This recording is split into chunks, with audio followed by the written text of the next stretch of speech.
व्रत का महत्व। भगवान बृहस्पति देव की पूजा अर्चना के लिए बृहस्पतिवार को व्रत करके बृहस्पति देव की कथा को पढ़ने अथवा किसी दूसरे स्त्री पुरुष द्वारा सुनने की प्राचीन परंपरा है। बृहस्पतिवार का व्रत करने और व्रत कथा सुनने से मनुष्य की सभी मनोकामनाएं पूरी होती हैं। इस व्रत से धन संपत्ति की प्राप्ति होती है, निसंतानों को पुत्र प्राप्ति होती है, परिवार में सुख शांति बनी रहती है, सभी आनंद पूर्वक रहते हैं। व्रत करने की विधि। बृहस्पतिवार को सूर्योदय से पहले उठकर स्नानादि से निवृत्त होकर भगवान बृहस्पति देव का स्मरण करते हुए व्रत को आरंभ करना चाहिए। उपासक को घर के किसी कक्ष में छोटा अथवा बड़ा पूजा स्थल बनाकर उसमें भगवान बृहस्पति देव की प्रतिमा की स्थापना करनी चाहिए।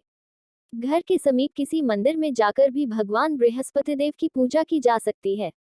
भगवान बृहस्पति देव पीले रंग के पुष्प और पूजा की पीले रंग की सामग्री को विशेष रूप से पसंद करते हैं, इसलिए स्नान के बाद पीले रंग के वस्त्र धारण करने का विशेष महत्व बताया गया है। पीले रंग के पुष्प, केले और पीले चंदन से भगवान बृहस्पति देव की पूजा का विधान है। बृहस्पतिवार के व्रत में उपासक को पूरे दिन में एक समय ही भोजन करना चाहिए। भोजन में चने की दाल, बेसन और दूसरे पीले रंग के खाद्य पदार्थों का ही सेवन करना चाहिए। व्रत करने वाले पुरुष बृहस्पतिवार को अपने दाढ़ी व सिर के बाल न कटाएं। पूजा के समय भगवान बृहस्पति देव से जो मनोकामना प्रकट की जाती है, वे उस मनोकामना को पूरा करते हैं। इस व्रत में व्रत कथा पढ़ने और श्रवण करने का विशेष महत्व है। बृहस्पतिवार व्रत कथा। प्राचीन समय की बात है। भारत में एक राजा राज्य करता था। वह बड़ा प्रतापी तथा दानी था। वह नित्य प्रति मंदिर में भगवान का दर्शन करने जाता था। वह ब्राह्मण और गुरु की सेवा किया करता था। उसके द्वार से कोई भी याचक निराश होकर नहीं लौटता था। वह प्रत्येक गुरुवार को व्रत रखता एवं पूजन करता था। हर दिन गरीबों की सहायता करता था, परंतु यह सब बातें उसकी रानी को अच्छी नहीं लगती थी। वह न व्रत करती और न किसी को एक भी पैसा दान में देती थी।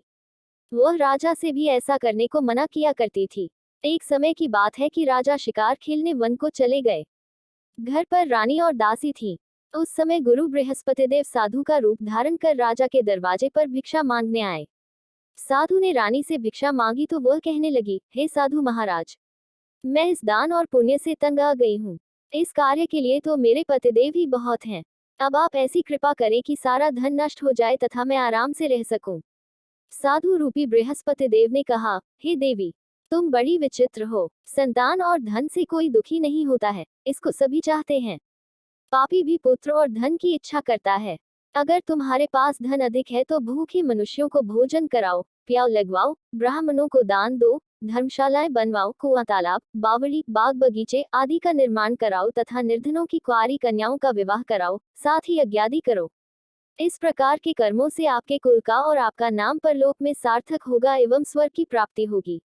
परंतु रानी साधु की इन बातों से खुश नहीं हुई। उसने कहा, हे साधु महाराज, मुझे ऐसे धन की आवश्यकता नहीं जिसको मैं अन्य लोगों को दान तथा जिसको रखने और संभालने में ही मेरा सारा समय नष्ट हो जाए। साधु ने कहा, हे देवी, यदि तुम्हारी ऐसी ही इच्छा है तो जैसा मैं तुम्हें बताता हूँ तुम वैसा ही करना। बृहस्पतिवार के दिन घर को गोबर से लीपना, अपने केशों को पीली मिट्टी से धोना, केशों को धोते समय स्नान करना, राजा से कहना वह हजामत करवाए, भोजन में मांस मदिरा खाना, कपड़ा धोबी के यहाँ धुलने देना। इस प्रकार 7 बृहस्पतिवार करने से तुम्हारा धन नष्ट हो जाएगा। यह कहकर साधु महाराज रूपी बृहस्पति देव अंतर्ध्यान हो गए। रानी ने साधु के कहने के अनुसार 7 बृहस्पतिवार तक वैसा ही करने का विचार किया। साधु के बताए अनुसार कार्य करते हुए केवल 3 बृहस्पतिवार ही बीते थे कि उसकी समस्त धन संपत्ति नष्ट हो गई। भोजन के लिए दोनों समय परिवार तरसने लगे तथा सांसारिक भोगों से दुखी रहने लगे। तब वह राजा रानी से कहने लगा, हे रानी, तुम यहाँ पर रहो, मैं दूसरे देश को जाता हूँ, क्योंकि यहाँ पर मुझे सभी मनुष्य जानते हैं, इसलिए मैं यहाँ कोई कार्य नहीं कर सकता। मैं अब परदेश जा रहा हूँ, वहाँ कोई काम धंधा करूँगा, शायद हमारे भाग्य बदल जाएं। ऐसा कहकर राजा परदेश चले गए। वह वहाँ जंगल से लकड़ी काट कर लाते और शहर में बेचते। इस तरह जीवन व्यतीत करने लगे। इधर राजा के बिना रानी और दासियां दुखी रहने लगी। किसी दिन भोजन मिलता और किसी दिन जल पीकर ही रह जाती। एक समय रानी और दासियों को 7 दिन बिना भोजन के व्यतीत करना पड़ा, तो रानी ने अपनी दासी से कहा, हे दासी, यहाँ पास ही के नगर में मेरी बहन रहती है, वह बड़ी धनवान है, तू उसके पास जा और वहां से 5 सेर बेझर मांग कर ले आ, जिससे कुछ समय के लिए गुजर हो जाएगा। दासी रानी की बहन के पास गई। रानी की बहन उस समय पूजा कर रही थी। बृहस्पतिवार का दिन था। दासी ने रानी की बहन से कहा, हे रानी, मुझे आपकी बहन ने भेजा है, मुझे 5 सेर बेझर दे दो। दासी ने यह बात अनेक बार कही, परंतु रानी की बहन ने कोई उत्तर नहीं दिया, क्योंकि वह उस समय बृहस्पतिवार की कथा सुन रही थी। जब दासी को रानी की बहन से कोई उत्तर नहीं मिला तो वह बहुत दुखी हुई। उसे क्रोध भी आया। वह लौटकर रानी से बोली, हे रानी, आपकी बहन तो बहुत ही घमंडी है, वह छोटे लोगों से बात भी नहीं करती। मैंने उससे कहा तो उसने कोई उत्तर नहीं दिया, मैं वापस चली आई। रानी बोली, हे दासी, इसमें उसका कोई दोष नहीं है। जब बुरे दिन आते हैं तब कोई सहारा नहीं देता। अच्छे बुरे का पता विपत्ति में ही लगता है। जो ईश्वर की इच्छा होगी वही होगा। यह सब हमारे भाग्य का दोष है। उधर रानी की बहन ने सोचा कि मेरी बहन की दासी आई थी, परंतु मैं उससे नहीं बोली, इससे वह बहुत दुखी हुई होगी।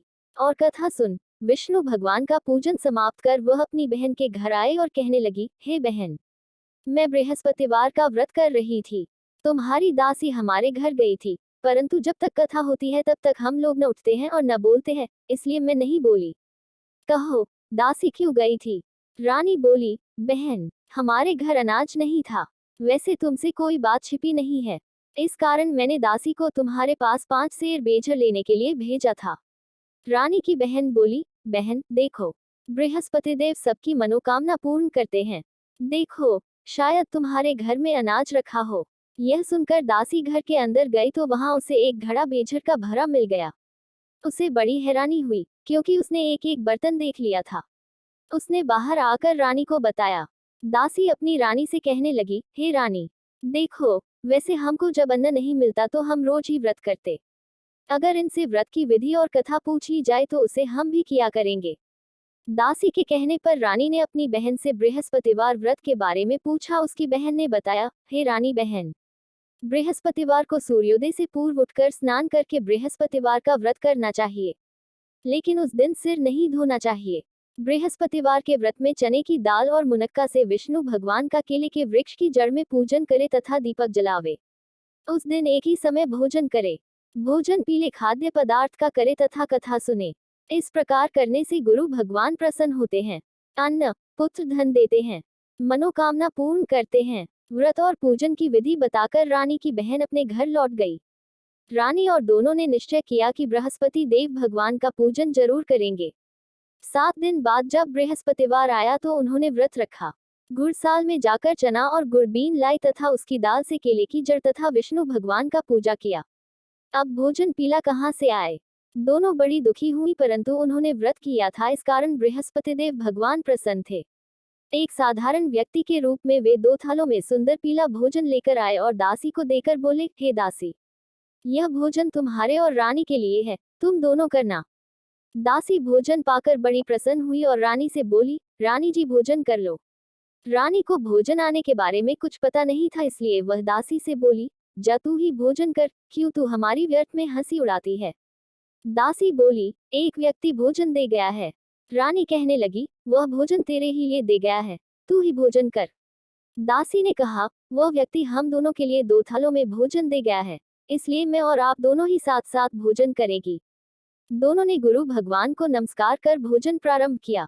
उसके बाद से वे प्रत्येक बृहस्पतिवार को गुरु भगवान का व्रत और पूजन करने लगी। बृहस्पति भगवान की कृपा से उनके पास धन हो गया, परंतु रानी फिर पहले की तरह आलस्य करने लगी। तब दासी बोली, देखो रानी, तुम पहले भी इस प्रकार आलस्य करती थी, तुम्हें धन के रखने में कष्ट होता था, इस कारण सभी धन नष्ट हो गया। अब गुरु भगवान की कृपा से धन मिला है तो फिर तुम्हें आलस्य होता है। बड़ी मुसीबतों के बाद हमने यह धन पाया है, इसलिए हमें दान पुण्य करना चाहिए। तुम भूखे मनुष्यों को भोजन कराओ, प्याव लगवाओ, ब्राह्मणों को दान दो, कुआं तालाब बावड़ी आदि का निर्माण करवाओ, मंदिर पाठशाला बनवाकर दान दो, कुंवारी कन्याओं का विवाह करवाओ, धन को शुभ कार्यों में खर्च करो, जिससे तुम्हारे कुल का यश बढ़े तथा स्वर्ग प्राप्त हो और पितृ प्रसन्न हो।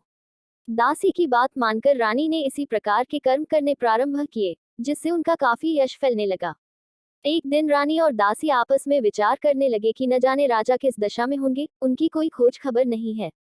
गुरु भगवान से उन्होंने प्रार्थना की और भगवान ने रात्रि में राजा को स्वप्न में कहा, हे राजा उठ, तेरी रानी तुझको याद करती है, अब अपने देश को लौट जा।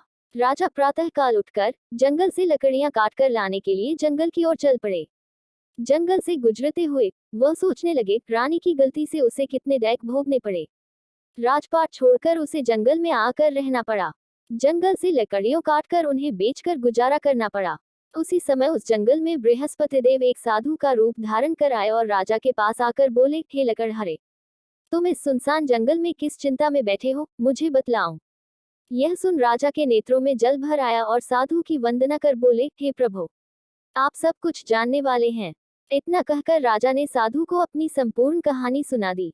महात्मा दयालु होते हैं। वे राजा से बोले, हे राजा, तुम्हारी पत्नी ने बृहस्पति देव के प्रति अपराध किया था जिसके कारण तुम्हारी यह दशा हुई। अब तुम किसी प्रकार की चिंता मत करो, भगवान तुम्हें पहले से अधिक धन देंगे। देखो, तुम्हारी पत्नी ने बृहस्पतिवार का व्रत करना प्रारंभ कर दिया है। अब तुम भी बृहस्पतिवार का व्रत करके चने की दाल व गुड़ जल के लोटे में डालकर केले का पूजन करो। फिर कथा कहो या सुनो, भगवान तुम्हारी सब कामनाओं को पूर्ण करेंगे। साधु को प्रसन्न देखकर राजा बोला, हे प्रभु, मुझे लकड़ी बेचकर इतना पैसा भी नहीं बचता जिससे भोजन करने के उपरांत कुछ बचा सकूं। मैंने रात्रि में अपनी रानी को व्याकुल देखा है। मेरे पास कोई साधन नहीं जिससे समाचार जान सकूं। फिर मैं बृहस्पति देव की क्या कहानी कहूं? मुझको तो कुछ भी मालूम नहीं है। साधु ने कहा, हे राजा, तुम किसी बात की चिंता मत करो। बृहस्पतिवार के दिन तुम रोजाना की तरह लकड़ियां लेकर शहर में जाओ। तुम्हें रोज से दोगुना धन प्राप्त होगा, जिससे तुम भलीभांति भोजन कर लोगे तथा बृहस्पति देव की पूजा का सामान भी आ जाएगा। बृहस्पतिवार की कथा इस प्रकार है। बृहस्पति देव की कथा। प्राचीन काल में एक बहुत ही निर्धन ब्राह्मण था। उसकी कोई संतान नहीं थी। वह नित्य पूजा पाठ करता, परंतु उसकी स्त्री बहुत मलिनता के साथ रहती थी। वह न स्नान करती और न किसी देवता का पूजन करती। प्रातःकाल उठते ही सर्वप्रथम भोजन करती, बाद में कोई अन्य कार्य करती। ब्राह्मण देवता बहुत दुखी रहते थे। पत्नी को बहुत समझाते किंतु उसका कोई परिणाम न निकलता। भगवान की कृपा से ब्राह्मण की स्त्री की कन्या उत्पन्न हुई। वह कन्या अपने पिता के घर में बड़ी होने लगी। वह बालिका प्रातः स्नान करके भगवान विष्णु का जप करती। वह बचपन से ही बृहस्पतिवार का व्रत भी करने लगी। पूजा पाठ समाप्त कर स्कूल जाती तो अपनी मुट्ठी में जौ भर कर ले जाती और पाठशाला जाने के मार्ग में डालती जाती। वही जौ स्वर्ण के हो जाते तो लौटते समय उनको बीनकर घर ले आती। एक दिन वह बालिका सूप में उन सोने के जौ को फटक कर साफ कर रही थी, तभी उसकी मां ने देख लिया और कहा, हे बेटी, सोने के जौ को फटकने के लिए सोने का सूप होना चाहिए। दूसरे दिन गुरुवार था। इस कन्या ने व्रत रखा और बृहस्पति देव से प्रार्थना करके कहा, हे प्रभु, यदि मैंने सच्चे मन से आपकी पूजा की हो तो मुझे सोने का सूप दे दो। बृहस्पति देव ने उसकी प्रार्थना स्वीकार कर ली। रोजाना की तरह वह कन्या जौ फैलाती हुई स्कूल चली गई। स्कूल से लौटकर जब वह जौ बीन रही थी तो बृहस्पति देव की कृपा से उसे सोने का सूप मिला। उसे वह घर ले आए और उससे जौ साफ करने लगी, परंतु उसकी मां का वही ढंग रहा। एक दिन की बात है, वह कन्या सोने के सूप में जौ साफ कर रही थी। उस समय उस नगर का राजकुमार वहां से होकर निकला। इस कन्या के रूप और सोने के सूप में जौ को साफ करते देखकर वह उस कन्या पर मोहित हो गया। राजमहल आकर वह भोजन तथा जल त्याग कर उदास होकर लेट गया। राजा को जब राजकुमार द्वारा अन्न जल त्यागने का समाचार ज्ञात हुआ तो अपने मंत्रियों के साथ वह अपने पुत्र के पास गए और बोले, हे बेटा, तुम्हें किस बात का कष्ट है? किसी ने अपमान किया है अथवा कोई और कारण है? मुझे बताओ, मैं वही करूंगा जिससे तुम्हें प्रसन्नता हो। राजकुमार ने अपने पिता की बातें सुनी तो वह बोला, मुझे आपकी कृपा से किसी बात का डर नहीं है। किसी ने मेरा अपमान नहीं किया है, परंतु मैं उस लड़की के साथ विवाह करना चाहता हूँ जो सोने के सूप में जौ साफ कर रही थी। यह सुन राजा आश्चर्य में पड़ गया और बोला, हे बेटा, इस तरह की कन्या का पता तुम ही लगाओ। मैं उसके साथ तुम्हारा विवाह अवश्य ही करवा दूंगा। राजकुमार ने राजा को उस लड़की के घर का पता बतलाया। मंत्री उस लड़की के घर गया और राजा का आदेश ब्राह्मण को सुनाया। कुछ ही दिन बाद ब्राह्मण की कन्या का विवाह राजकुमार के साथ संपन्न हो गया। कन्या के घर से जाते ही उस ब्राह्मण देवता के घर में पहले की भांति गरीबी का निवास हो गया। अब भोजन के लिए भी अन्न बड़ी मुश्किल से मिलता था। एक दिन दुखी होकर ब्राह्मण अपनी पुत्री से मिलने गया। बेटी ने पिता की दुखी अवस्था को देखा और अपनी मां का समाचार पूछा। ब्राह्मण ने सभी हाल कहा। कन्या ने बहुत सा धन देकर अपने पिता को विदा कर दिया। इस तरह ब्राह्मण का कुछ समय सुखपूर्वक व्यतीत हुआ, लेकिन कुछ दिन बाद फिर वही हाल हो गया। ब्राह्मण फिर अपनी कन्या के यहाँ गया और सभी हाल कहा तो पुत्री बोली, हे पिताजी, आप माताजी को यहाँ लेवा लाओ, मैं उन्हें वह विधि बता दूंगी जिससे गरीबी दूर हो जाए। ब्राह्मण देवता अपनी स्त्री को साथ लेकर पुन्नी के पास राजमहल पहुंचे तो पुत्री अपनी माँ को समझाने लगी, हे माँ, तुम प्रातःकाल उठकर प्रथम स्नानादि करके विष्णु भगवान का पूजन करो तो सब दरिद्रता दूर हो जाएगी। परंतु उसकी माँ ने उसकी एक बात नहीं मानी। वह प्रातःकाल उठकर अपनी पुत्री का बचा जूठन खा लेती थी। एक दिन उसकी पुत्री को बहुत गुस्सा आया। उसने एक रात एक कोठरी से सारा सामान निकाल दिया और अपनी माँ को उसमें बंद कर दिया। प्रातः उसमें से उसे निकाला तथा स्नानादि करा के पूजा पाठ करवाया तो उसकी माँ की बुद्धि ठीक हो गई। इसके बाद वह नियम से पूजा पाठ करती और प्रत्येक बृहस्पतिवार को व्रत रखने लगी। इस व्रत के प्रभाव से उसकी माँ भी बहुत धनवान हो गई और बृहस्पति देवता के प्रभाव से स्वर्ग को गई। वह ब्राह्मण भी सुखपूर्वक इस लोक का सुख भोग कर स्वर्ग को प्राप्त हुआ। इस तरह कहानी कहकर साधु देवता वहां से लोप हो गए। धीरे धीरे समय व्यतीत होने पर फिर बृहस्पतिवार का दिन आया। राजा जंगल से लकड़ी काटकर किसी शहर में बेचने गया। उसे उस दिन और दिनों से अधिक धन मिला। राजा ने चना गुड़ आदि लाकर बृहस्पतिवार को व्रत किया। उस दिन से उसके सभी क्लेश दूर हुए। परंतु जब अगला गुरुवार का दिन आया तो वह बृहस्पतिवार का व्रत करना भूल गया। इस कारण बृहस्पति भगवान नाराज हो गए।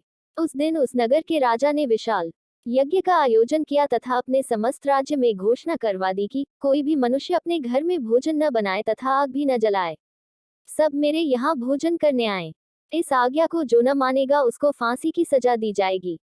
राजा की आज्ञानुसार राज्य के सभी वासी राजा के भोज में सम्मिलित हुए, लेकिन लकड़हारा कुछ देर से पहुंचा, इसलिए उसको अपने साथ महल में ले गए।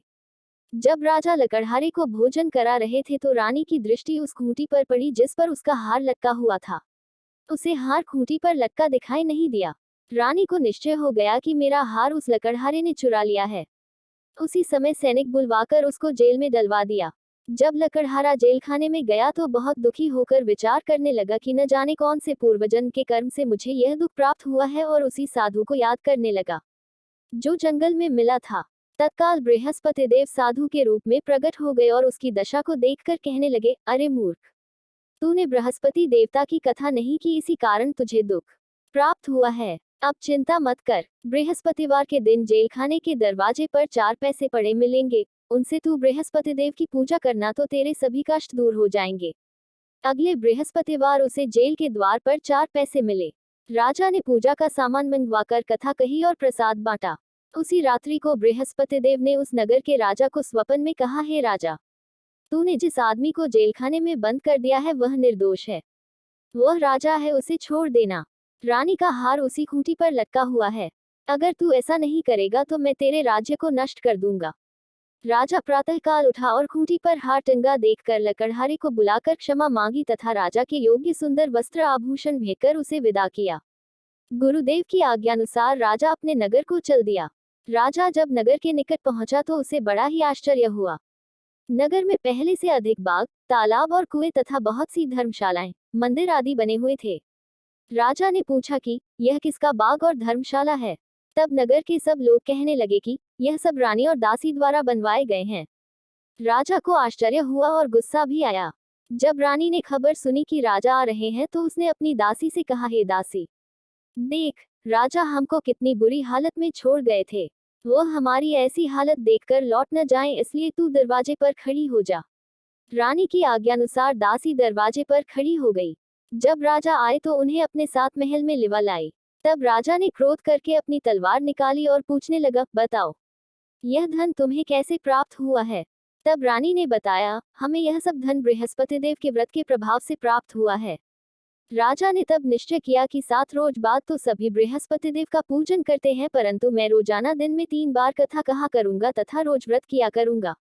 अब हर समय राजा के दुपट्टे में चने की दाल बंधी रहती तथा दिन में 3 बार वह कथा कहता। एक रोज राजा ने विचार किया कि चलो अपनी बहन के यहाँ हो आवे। इस तरह का निश्चय कर राजा घोड़े पर सवार हो अपनी बहन के यहाँ चल दिया। मार्ग में उसने देखा कि कुछ आदमी एक मुर्दे को लिए जा रहे हैं। उन्हें रोककर राजा कहने लगा, अरे भाइयों, मेरी बृहस्पतिवार की कथा सुन लो। वे बोले, लो, हमारा तो आदमी मर गया है, इसको अपनी कथा की पड़ी है।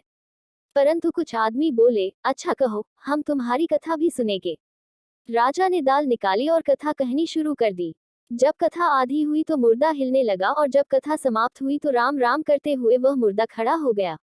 राजा आगे बढ़ा। उसे चलते चलते शाम हो गई। आगे मार्ग में उसे एक किसान खेत में हल चलाता मिला। राजा उससे बोला, अरे भैया, तुम मेरी की बृहस्पतिवार कथा सुन लो। किसान बोला, जब तक मैं तेरी कथा सुनूंगा तब तक 4 हरिया जोत लूंगा, अपनी कथा किसी और को सुनाना। राजा आगे चलने लगा। राजा के हटते ही बैल पछाड़ खाकर गिर गया। किसान के पेट में बहुत जोर से दर्द होने लगा। उसी समय किसान की माँ रोटी लेकर आई। उसने जब देखा तो अपने पुत्र से सब हाल पूछा। बेटे ने सभी हाल बता दिया। बुढ़िया दौड़ी दौड़ी उस घुड़सवार के पास गई और उससे बोली, मैं तेरी कथा सुनूंगी, तू अपनी कथा मेरे खेत पर ही चल कर कहना।